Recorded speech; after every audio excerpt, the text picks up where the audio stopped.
faire ici. Que vous avez découvert Ivoire TV. Ivoire TV.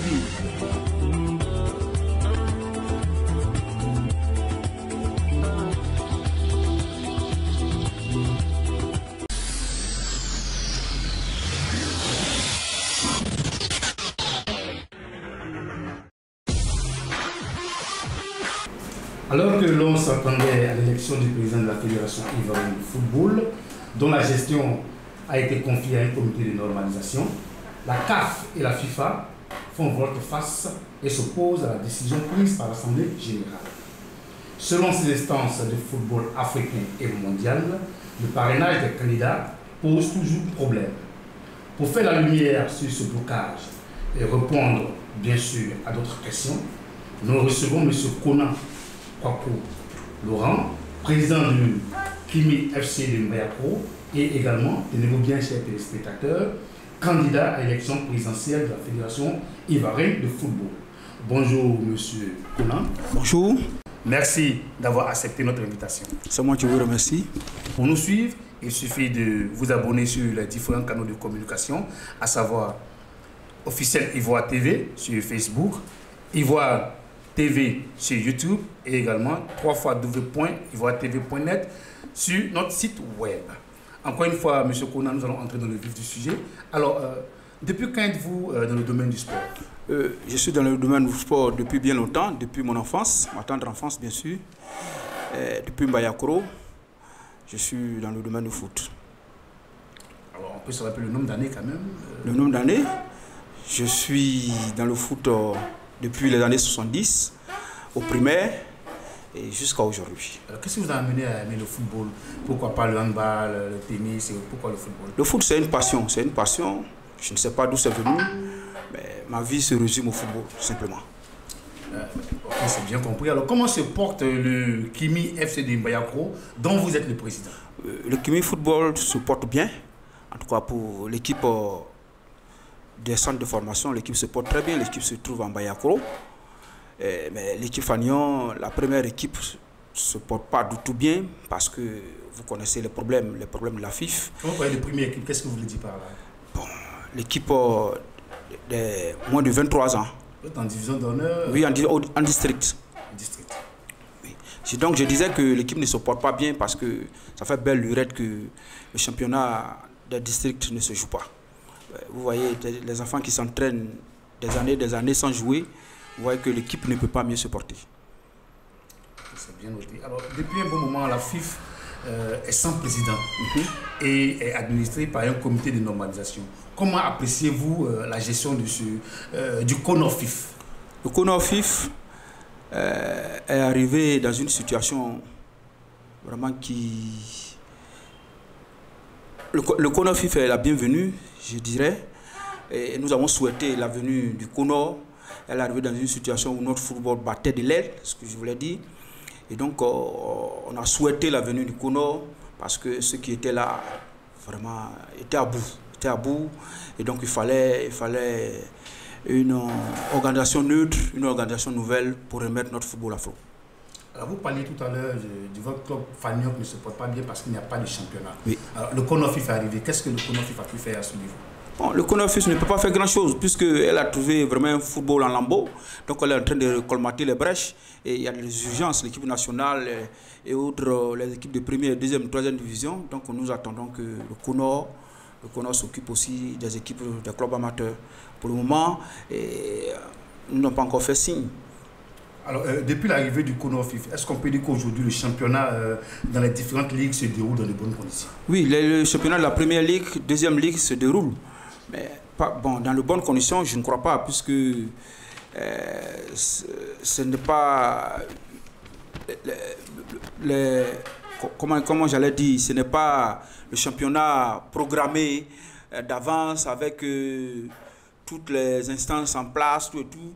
Bon, le CONOR est venu pour parler aux urgences, le CONOR est venu pour vraiment colmater les brèches. Donc le championnat ne peut pas être comme une FIF qui a un comité voté par les dirigeants des clubs.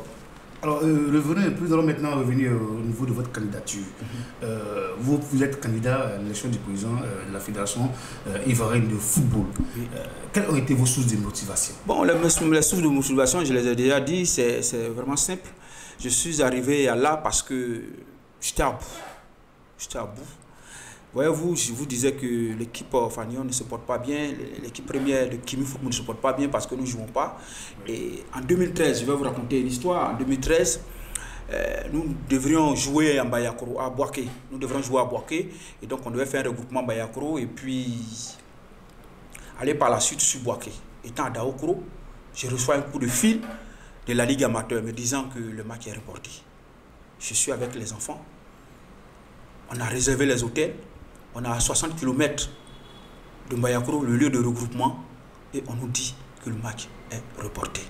Qu'est-ce que je vais faire? Je prends dans un premier temps la décision de ne même pas dire aux enfants, parce que ça va vraiment les démoraliser. Ça fait bien longtemps qu'on s'entraînait. Et donc je prends aussi la deuxième décision, qu'on continue, qu'on aille à Bayakro, attendre, dans l'espoir que pour les semaines qui suivent, on va programmer le match. Figurez-vous que nous avons attendu 6 mois. Bon, d'abord, nous avons attendu dans un premier temps 1 mois et demi à Bayakro. Vraiment, coulant sur le poids des dettes, sur le poids des créances, on a été obligé de revenir sur Abidjan. Et on a attendu après 6 mois. 6 mois pour pouvoir jouer. Voyez-vous, 6 mois. Et on a joué combien de matchs? 3 matchs. On joue 3 matchs pour une préparation de 2 ans et demi. Un championnat de 3 mois. Je me dirais même que c'est un record. Un championnat de 3 matchs. En une semaine, hein? En une semaine. Et quand nous avons joué ces matchs, on a dit, des amis et moi, notamment le président de Riche de Bako, Traoré Suleiman, mon directeur de campagne, des amis et moi, donc, on a décidé d'approcher la FIF, de négocier pour qu'on puisse vraiment avoir des programmations qui puissent nous aider à vraiment contrôler nos équipes, à pouvoir gérer nos équipes. Et on a négocié des années pour jouer. Chaque année, nous négocions pour jouer. Chaque année, nous négocions pour jouer. Et à la 5e année, on nous a maintenant dit que nous devions payer pour l'organisation. Tenez-vous bien, nous devons payer pour l'organisation de notre football, de notre championnat. Donc, on payait 160 000, 200 000 pour que la Ligue amateur puisse organiser notre championnat, le championnat des districts. Donc, il nous est venu à l'idée d'entrer à l'Assemblée générale. Parce que les statuts nous permettent d'entrer à l'AG. L'article 32, s'il est harmonisé, nous entrons droit à l'Assemblée générale. Parce que nous sommes membres actifs. Vous dites s'il est harmonisé, il y a une condition. Oui, s'il est harmonisé. Oui, parce que le vrai problème du foot, ce qui a amené, le vrai problème de la FIF, ce qui a amené tous ces problèmes-là à la Fédération ivoirienne de football, c'est l'article 32. Vous voyez, on est tous... Que dit l'article 32? L'article 32 dit que les délégués sont les premières et deuxième et troisième divisions. Les autres membres affiliés, les autres membres actifs, qui sont les divisions régionales et les districts qui sont au nombre de 438, n'ont pas droit à l'AG. Donc vous ne prenez pas part au vote? Au vote. Mais comment c'est fait que vous êtes candidat? Je suis candidat parce que nous avons fait des démarches pour entrer à l'AG. On n'a pas pu. On n'y était pas, bien sûr. Et ils ont décidé des choses cette fois-ci, puisque nous étions membres actifs. Nous sommes membres actifs et que nous nous plaignons du fait qu'on devrait harmoniser l'article 32. Parce que depuis 2010, cet article n'est pas encore harmonisé. L'article 32 existe depuis 60, depuis la descente de la FIF. En 60, il y avait la première division. Ça a été harmonisé en 80 à l'entrée de la deuxième division. En 2010, ça a été harmonisé à l'entrée de la troisième division. Donc ça devrait suivre son cours. Quand les personnes qui sont là sont arrivées, ils ont bloqué pour des intérêts personnels. Donc ce que je veux comprendre, vous n'avez pas droit de vote pour l'instant. Et comment c'est fait que vous êtes candidat? Est-ce que votre candidature a été déjà acceptée? Non, je reviens. Vous m'avez demandé pourquoi est-ce que moi je suis candidat. Donc j'arrive. Comment on n'a pas pu entrer? Comment on ne peut pas être à l'AG? Comment on ne peut pas être à l'AG pour donner des directives, pour décider de notre sort? On s'est dit, mais attends, quel lucard nous pouvons avoir? Quel lucard nous pouvons avoir pour parler aux Ivoiriens, pour parler au club? Notamment, c'est une candidature. Donc les amis m'ont suscité pour que je sois candidat. Donc aujourd'hui, je suis candidat à la Fédération ivoirienne de football pour poser les problèmes du football amateur. Je veux savoir, est-ce que votre candidature a été déjà validée?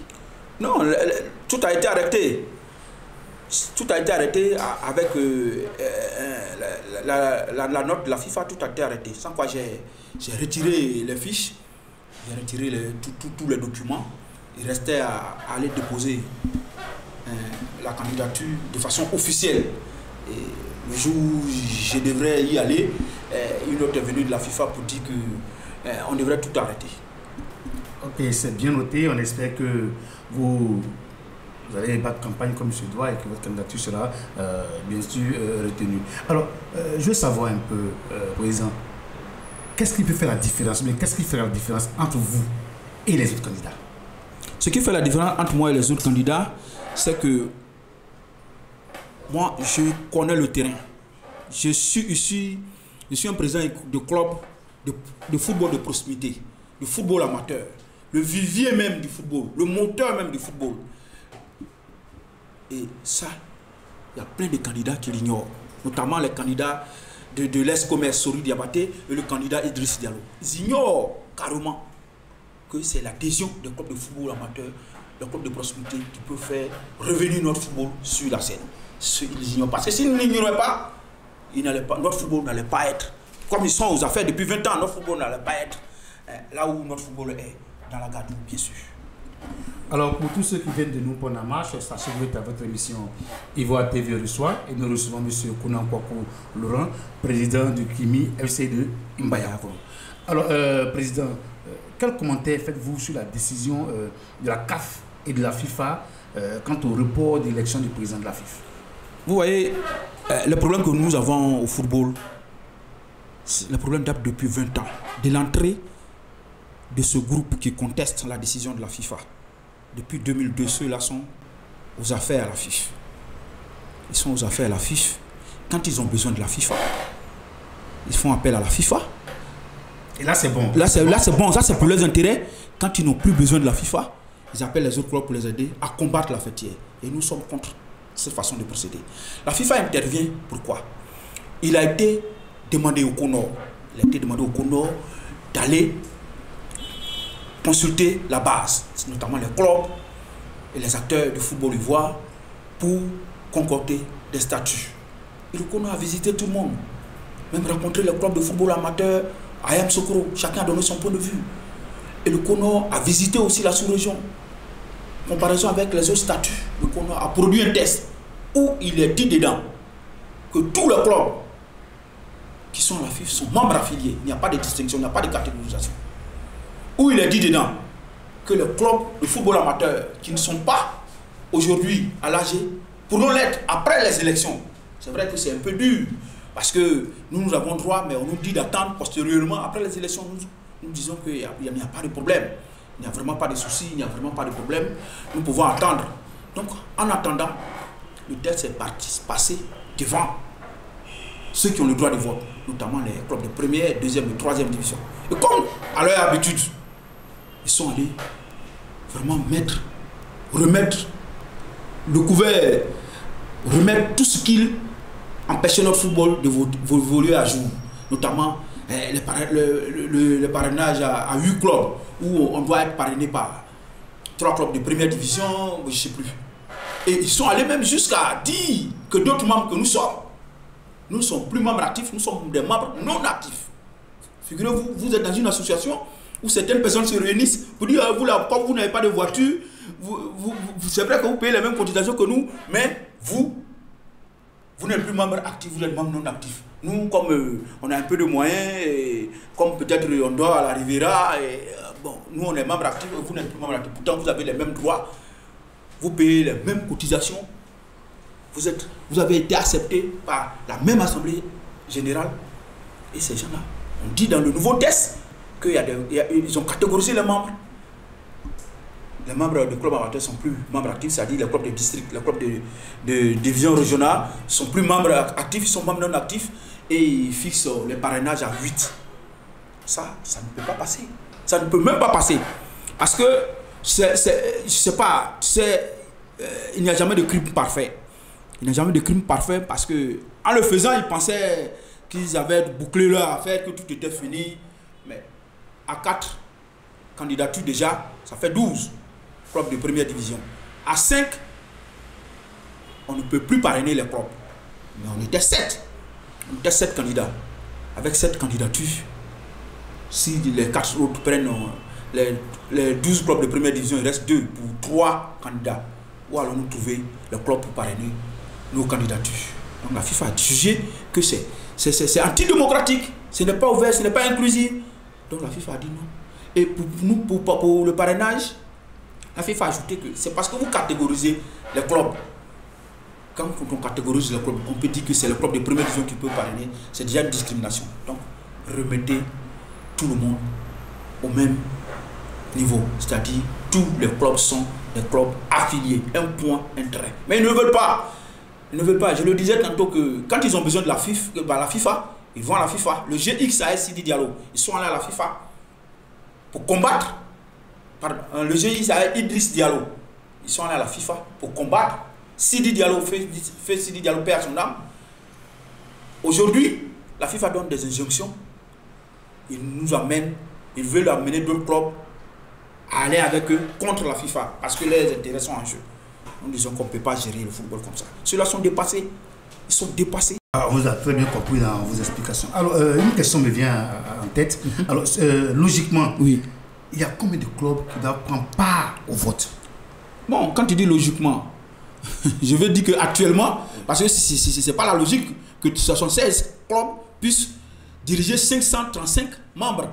Mais actuellement, il y a 76 clubs, puisque les 5 groupements de terrain, ça fait 81 groupes, 81 clubs qui votent. 81, bon, je dirais 76 clubs plus 5 groupes de 81 délégués qui votent. 81 délégués qui votent. Alors, vous trouvez ça normal ou vous... Mais ce n'est pas normal, on le dit depuis, on les a combattus depuis 2010. Depuis 2013, comme je l'ai dit, on les a combattus pour leur dire que ce n'est pas normal. Mettez les statuts à jour et les réponses qu'ils ont trouvées à nous donner, c'est de nous dire maintenant que nous ne sommes plus même actifs. Dans ce cas-là, est-ce que nous, on pourra parler? Non. Mais la FIFA ne peut pas accepter ça. La FIFA ne peut pas accepter. Alors, vous avez une occasion ce matin de vous adresser à la FIFA concernant ce problème. Qu'est-ce que vous pouvez dire à la FIFA? Mais de dire à la FIFA qu'elle est sur le beau chemin, elle a bien fait d'intervenir parce que des personnes ont pris notre football en otage, notamment le GX et l'ES-Commerce, à leur tête Sidi Diallo et Sori Diabaté, ont pris notre football en otage et on les remercie de nous aider à délivrer notre football. Et donc, nous sommes d'accord avec les dispositions que la FIFA, les consignes que la FIFA a données pour les dispositions de notre, pour notre statut. Et nous voulons encore que la FIFA aille plus loin pour que tout le monde ait le droit de vote. Tout le monde ait le droit de vote. Tous ceux qui sont affiliés. Tous ceux qui sont affiliés. Mais c'est quand même gros comme chose. À l'article 16 de la FIFA, à l'article 16 des statuts anciens, puisqu'ils sont allés modifier le 26, ils sont allés tripatouiller le 26. Il est dit que c'est l'AG qui décide sous la proposition du bureau exécutif de l'adhésion des membres. Donc, au même titre que la SEC, qui nous football de Mayako, est adhéré à la FIFA. Donc, nous tous, nous avons été choisis par le même organe. Et aujourd'hui, vous vous asseyez de l'autre côté pour dire oui, ceux-là, ils sont membres actifs et l'autre non membres non actifs. Mais c'est trop gros comme problème. Trop gros comme, je sais pas moi, comme tripatouillage. J'allais dire. Alors, nous sommes pratiquement à 1 an, quelques mois de la CAN qui va être organisée ici en Côte d'Ivoire. Et jusqu'à présent, la FIFA n'a pas de président. Est-ce que cela ne risque pas d'avoir quelques petits problèmes ici en Côte d'Ivoire? Bon, il peut y avoir des soucis avec ça. Parce que aujourd'hui, la FIFA ne peut pas accepter qu'on fasse n'importe quoi. Quand ceux-là disent qu'ils ont la souveraineté, qu'ils peuvent décider quoi, c'est faux. Vous êtes affilié à la FIFA. Vous êtes affilié à la FIFA, vous devez obéir aux règles de la FIFA, aux injonctions de la FIFA. Et donc la FIFA ne va pas accepter qu'on fasse n'importe quoi. La FIFA va tout faire pour qu'on ait un président digne, je pense. Je pense que d'ici là, on aura un président qui va vraiment copier de main de maître la compétition phare de l'Afrique et la compétition de la CAN. Alors il est vrai que vous remerciez, vous encouragez, vous félicitez la FIFA, mais quand même, vous pouvez donner au moins un délai.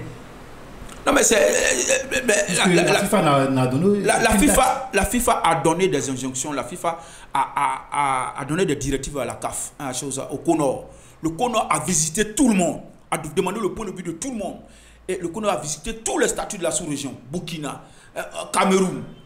Au Cameroun, est-ce que vous savez que les centres de formation votent? Au Sénégal, les centres de formation votent. Au Cameroun, les clubs de première division ont 6 voix. Comme les clubs de deuxième division, 6 voix. Au Cameroun, toutes les ligues ont 1 voix. Mais pourquoi en Côte d'Ivoire? C'est un groupe de personnes, 76 groupes, 76, je ne sais pas moi. Cette mafia-là, je ne sais même pas comment les qualifier. C'est eux qui dirigent notre football et on ne voit pas de l'avant. Dernièrement, la SEC a été battue par le Niger, ça devait nous interpeller. Ceux-là, ils étaient loin derrière nous, ils sont arrivés à notre niveau. Aujourd'hui, nous ont dépassé. Pourquoi? Parce que le football n'est pas organisé. La Côte d'Ivoire est le seul pays au monde où on méprise le football amateur, où on ne veut pas avoir les centres de formation. Figurez-vous que depuis 2006, il n'y a pas de compétition de jeunes, compétition dans les centres de formation. Et ça, il y a des gens qui se croient super présidents dans notre Côte d'Ivoire, dans notre football. Vraiment, nous ne savons pas que le football ivoirien était très malade. Très malade. Et puis pris en otage. Pris en otage par 76 clubs. 76 clubs. Alors, Président, beaucoup de langues se délient aujourd'hui quant à la décision prise par la FIFA, accusant même celle-ci de vouloir favoriser un candidat, en l'occurrence Didier Drogba. Un commentaire? Mais la FIFA ne favorise personne, tu le disais tantôt. Quand ils avaient eu besoin, quand le GX de Idriss Zado, quand ils avaient eu besoin de l'appui de la FIFA pour embêter l'ex-commerce de feu Sidi Diallo à son âme, mais ils sont allés à la FIFA. Pourquoi la FIFA donne une directive et puis aujourd'hui, ils sont en train de crier au loup? Ils sont en train de crier au loup. Ils crient au loup, pourquoi? Alors certains disent que Didier Drogba a beaucoup de relations. Bon, non mais Didier Drogba, le dos l'âge, sans quoi ils ont foutu notre football en l'air. Les gens sont en train de découvrir comment ils sont. Ils ont même commis l'espoir d'aller jusqu'à hypothéquer la maison de la FIF. Et ils trouvent des prétextes. C'est tout. Ça, Didier Drogba n'a rien à voir avec ces tests. Moi, je suis candidat, je n'ai pas pu avoir les 3 parrainages. Je n'ai pas pu avoir les 3 parrainages des clubs de première division. Parce que les grands timoniers, les grands maîtres, ceux qui décident de la vie ou de la mort de notre foot ont déjà pris les parrainages. Alors, Président, sincèrement, oui. Si demain ou après-demain, Didier Drogba vous appelle pour une alliance, quelle sera votre réaction? Non, mais moi, je dis que de tout ce groupe-là, s'il a choisi, je dis de tout ce groupe, s'il a choisi, c'est Didier, d'abord qui ne traîne pas les casseroles comme eux, de 2, qui a un programme qui est clair, qui va jusqu'à l'OASU. Un programme comme ça, on peut regarder et puis peut-être y adhérer. Mais pour le moment, nous sommes candidats et si nous devrons aller avec vous, on va aviser, puisque je n'ai pas décidé seul d'être candidat. Alors, nous allons revenir sur un cas quand même depuis la CAN, notre gardien emblématique, Bobo Sylvain, est confronté à un problème. Alors, que fait le CONOF et vous en tant que dirigeant, qu'est-ce que vous comptez faire? Bon, Bobo donne sa version, les médecins donnent leur version. Jusque-là, on n'a pas encore entendu la version officielle du CONOF. Donc là, bon, moi, je ne peux pas dire grand-chose, mais seulement c'est que je sais que c'est un gardien qui a rendu d'énormes services à la Côte d'Ivoire. Il a besoin d'aide et on doit se pencher sur son cas, le CONOF notamment, pour régler ce problème définitivement.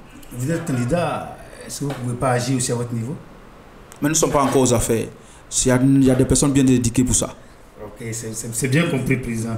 Alors, quel message avez-vous à lancer aux acteurs du football, je veux dire dirigeants, footballeurs et autres?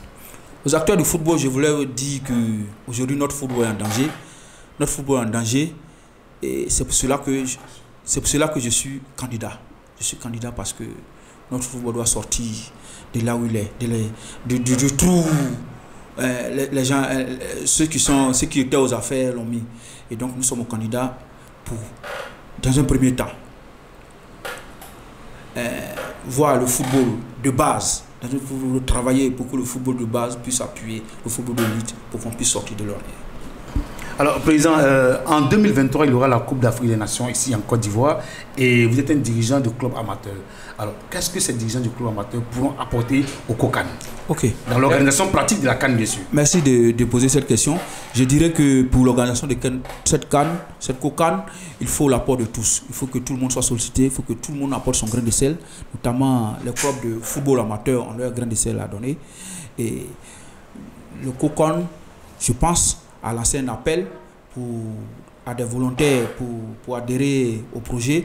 Et nous allons approcher aussi le COCAN, l'organisme qui gère la CAN, pour apporter notre grain de sel pour donner des volontaires pour pouvoir participer à la réussite de cette belle fête. Merci, on vous a bien entendu. On espère que le COCAN recevra votre message et fera appel au club amateur. Alors, quelles sont selon vous les chances des éléphants pour la CAN 2023? La chance des éléphants pour cette CAN, on a une chance de remporter cette CAN. On a les joueurs pour. À la dernière CAN, il a fallu d'un détail pour qu'on sorte de la CAN. Et si on réorganise notre équipe, si nous sommes soudés, je pense que nous pouvons être maîtres sur nous. Alors, selon vous, l'entraîneur doit être maintenu? Oui, l'entraîneur doit être maintenu parce que ce n'est pas à 2 jours de la CAN 2023 qu'on va tout chambouler. Et si on chamboule tout, je ne pense pas que ça puisse nous. Alors, Président, nous sommes vraiment au thème de notre entretien. Quel est votre mot de fin? Mon mot de fin, c'est que tout se passe bien pour que notre football puisse reprendre son envol. Merci, Président. Voilà, ainsi prend fin notre émission Ivoire TV reçoit. Nous recevions M. Kounan Kwakou Laurent, président du Kimi FC de Mbayakuro. Avec lui, nous avons parlé du football ivoirien, du blocage de l'élection du président de la FIFA et également de sa candidature à la présidence de cette instance. Ce fut un plaisir d'être à votre compagnie. Restez toujours connectés sur ivoiretv.net. Que Dieu vous bénisse. Vous avez découvert ici. Que vous avez découvert Ivoire TV. Ivoire TV.